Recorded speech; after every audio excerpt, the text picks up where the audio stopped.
त्रिजटा के पिता विभीषण थे। नल और नील के पिता विश्वकर्मा जी थे। भगवान राम विष्णु के 7वें अवतार हैं। लंका में सीता जी कुल 435 दिन तक रही थीं। रामचरितमानस में मर्म शब्द 40 बार आया है। भगवान राम के गुरु महाअर्षि विश्वामित्र थे। लंका में श्री राम जी कुल 111 दिन रहे थे। राजा दशरथ की माता का रानी इंदुमती नाम था। रामचरितमानस में सीता शब्द 147 बार आया है। रामचरितमानस में मंदिर शब्द 35 बार आया है। रामचरितमानस में जानकी शब्द 69 बार आया है। महाराजा दशरथ की कुल उम्र 60,000 वर्ष की थी। रामचरितमानस में एक बार शब्द 18 बार आया है। रामचरितमानस में बरभागी शब्द 58 बार आया है। रामचरितमानस में छंदों की कुल संख्या 86 है। दंडकारण्य जंगल 35,600 वर्ग मील तक फैली हुई है। रामचरितमानस में कोटि शब्द कुल 125 बार आया है। रामचरितमानस में श्लोकों की कुल संख्या 27 है। रामचरितमानस में दोहों की कुल संख्या 1074 है। रामचरितमानस में सोरठों की कुल संख्या 207 है। विश्वामित्र राम को 10 दिनों के लिए ले गए थे। रामायण के अनुसार यम के हाथी का महापद्म नाम था। रामचरितमानस में वैदेही शब्द कुल 51 बार आया है। रामायण के अनुसार रावण भगवान शिव के परम भक्त थे। शत्रुघ्न के 2 बेटे थे, शत्रुघाती और सुबाहु थे। रामादल व रावण दल का युद्ध कुल 87 दिन तक चला था। रामचरितमानस में सुमंत की कुल उम्र थी 9,999 वर्ष। महाराजा दशरथ की 350 रानियां थीं, जिनमें 3 प्रमुख थीं। रामचरितमानस में चौपाई की संपूर्ण संख्या 4,684 है। मूल रामायण की रचना महर्षि वाल्मीकि के द्वारा की गई है। रामायण के अनुसार गिद्ध जटायु के पिता का अरुण नाम था। रामचरितमानस में राम शब्द कुल मिलाकर 1443 बार आया है। राम नाम रघु राजवंश के गुरु महर्षि वशिष्ठ ने दिया था। रामायण के अनुसार श्री राम के बड़ी बहन का शांता नाम था। रामायण के अनुसार राम लक्ष्मण के जीजा ऋष्यशृंग राजर्षि थे। रामायण ग्रंथ में 24,000 श्लोक, 500 उपखंड तथा 7 कांड है। रामायण के अनुसार अशोक वाटिका का दूसरा नाम प्रमदावन था। राम सेतु का निर्माण केवल 5 दिनों में ही पूरा हुआ था। रामायण के अनुसार भगवान श्री राम 14 कलाओं में पारंगत थे। रावण को जिंदा किया था सुखेन बेद ने नाभि में अमृत रखकर। रामायण के अनुसार शूरपणखा के पति का नाम विद्युत जिह्व था। रामायण के अनुसार भगवान शिव के धनुष का पिनाक धनुष नाम था। रावण की सैनिकों की संख्या 72 करोड़ DH थी। रामायण के अनुसार पूर्व जन्म में रावण का प्रताप भानु नाम था। सुग्रीव में संपूर्ण बल, ताकत थी 10,000 हाथियों के बराबर। सीता मात्र 33 वर्ष की उम्र में श्री राम जी की रानी बनी थी। रामायण के अनुसार हिरण का रूप राक्षस मारीच धारण के रहता है। सर्वप्रथम भगवान शंकर ने माता पार्वती को राम कथा सुनाया था। रामचरितमानस में राम को शिव की पूजा करते हुए दिखाया गया था। रामायण के अनुसार अराशी ऋष्यशृंग के पिता का विभांडक नाम था। राम ने रावण को सबसे पहले मारा था, केवल 6 वर्ष की उम्र में ही। भगवान राम इक्ष्वाकु वंश के थे और इस वंश के गुरु वशिष्ठ जी थे। राम सेतु की कुल लंबाई 30 मील यानी 48 किलोमीटर बताई जाती है। रामायण के अनुसार अरुण जटायु गिद्ध के पिता सूर्यदेव सारथी थे। रामचरितमानस रचना के समय तुलसीदास की लगभग उम्र 77 वर्ष की थी।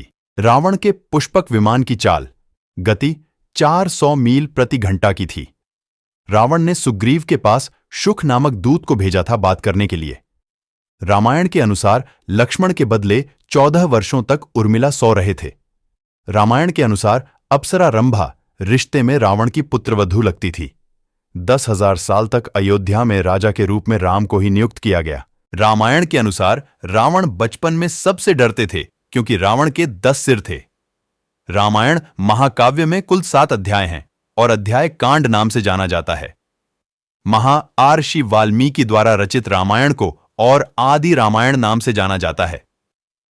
राम सेतु बनाने में 5 दिन का समय लगा था और राम सेतु की लंबाई 13 किलोमीटर है। रामायण के अनुसार कौशल्या देवी के पिता माता अमृत प्रभा व पिता कौशल थे। रामचरितमानस को तुलसीदास जी ने 15वीं शताब्दी में कलयुग में अवधि में लिखा था। उस जंगल का नाम दंडकारण्य जंगल था, जहां लक्ष्मण और सीता वनवास के दौरान रुके थे। रामायण के अनुसार भगवान राम लंका से आने के बाद सुबेल पर्वत में निवास रहने लगे थे। रामायण के अनुसार जिस समय भगवान श्री राम वनवास गए, उस समय उनकी आयु लगभग 27 वर्ष थी। रामायण के अनुसार राजा दशरथ ने रोमपद और वर्षणी राजा रानी को अपनी पहली पुत्री दी थी। रामायण के अनुसार राजा दशरथ ने ऋषि ऋष्यशृंग से महर्षि से पुत्रेष्ठ यज्ञ करवाया था। राम के भाई लक्ष्मण शेषनाग, भरत सुदर्शन चक्र और शत्रुघ्न शंख शैवाल के रूप माने जाते हैं। क्या आपको पता है कि रावण ने माता सीता के अलावा राम की माता कौशल्या का भी अपहरण किया था?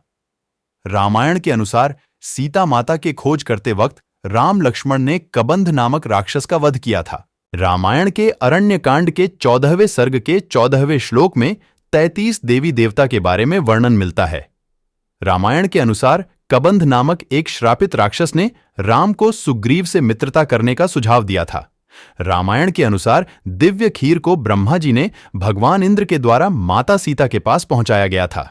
लंका दहन के पश्चात हनुमान आरिष्ट नामक पर्वत पर चढ़कर समुद्र लांघ कर भारत वापस श्री राम के पास आए थे। लक्ष्मण को गुदाकेश के नाम से जाना जाता था, क्योंकि लक्ष्मण वनवास के 14 वर्षों के दौरान नहीं सोए थे। रामायण में सीता के स्वयंवर का कोई उल्लेख नहीं है और कोई लक्ष्मण रेखा तथा भगवान परशुराम कभी नहीं आते। राम रावण के युद्ध के दौरान किस ऋषि ने श्री राम से आदित्य हृदय स्तोत्र का पाठ करने को अगस्त्य मुनि ने था? राम और रावण का युद्ध अश्विन शुक्ल पक्ष की तृतीया तिथि से आरंभ होकर 8 दिनों तक चलकर दशमी को रावण का वध हुआ था। ऐसा माना जाता है कि गिलहरी में जो 3 लकीर होती हैं, वो लकीर भगवान श्री राम के द्वारा गिलहरी में 3 उंगली रखने से हुई है। क्या आपको पता है कि रावण को कोई भी देवता वध नहीं कर सकता था, क्योंकि रावण को वर मिला था कि उसे कोई भी देवता मार नहीं सकता। रामायण में गठित 7 कांड निम्नलिखित हैं: बालकांड, अयोध्याकांड, अरण्यकांड, किष्किंधाकांड, सुंदरकांड, लंकाकांड, उत्तरकांड। रामायण के अनुसार जब यमपुरी में रावण और यमराज के बीच युद्ध हो रहा था, तब ब्रह्म भगवान ने रोका था कि रावण पे कालढंड अस्त्र का उपयोग ना करे। कुबेर के पुत्र नल कुबेर ने रावण को श्राप दिया था कि रावण बिना किसी स्त्री की इच्छा के उसे स्पर्श करेगा तो उसके सिर के 100 टुकड़े हो जाएंगे। क्या आपको पता है कि बचपन में माता सीता खेल खेल में पिनाक धनुष को उठा लेती थी, इसलिए माता सीता के स्वयंवर में प्रत्यंचा चढ़ाने की शर्त रखी गई थी। रामायण महाकाव्य में 2400 छंद श्लोक है, जो 7 अध्याय या खंड में विभाजित है। और रामायण के हर 1000 छंद का पहला अक्षर लें तो जो 24 अक्षर हमें मिलते हैं, उसे मिलाकर गायत्री मंत्र बनते हैं।